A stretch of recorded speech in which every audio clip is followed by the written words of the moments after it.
আগামী দিনে শরীয়তপুরের প্রতিটি ঘর হবে বাংলাদেশ জাতীয়তাবাদী দলের দুর্গ। এক শান্তির বার্তা নিয়ে আমরা আপনাদের সামনে উপস্থিত হয়েছি। সেই শান্তির বার্তা হচ্ছে আমরা কোনো হিংসা, প্রতিহিংসা, কোন রকম মানুষের ক্ষতিকারক কোন কাজ থেকে আমরা আজকের এই অনুষ্ঠান থেকে আমরা সবাই শপথ দিব আমরা কোনো প্রতিহিংসায় থাকবো না। আমাদেরকে তারেক রহমান পাঠিয়েছেন শরীয়তপুরের মানুষকে ভালোবাসার জন্য। আপনারা কি আমাদেরকে ভালোবাসা দিবেন?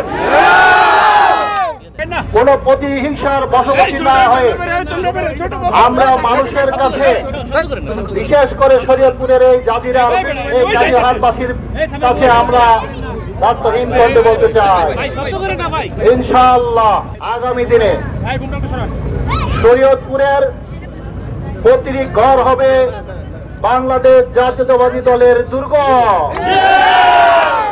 আমরা প্রমাণ করবো দেশের মানুষের কাছে, জাজিরাবাসীর কাছে, শরীয়তপুরের মানুষের কাছে যে সত্যিকার অর্থে আমরাই আপনাদেরকে বেশি ভালোবাসি।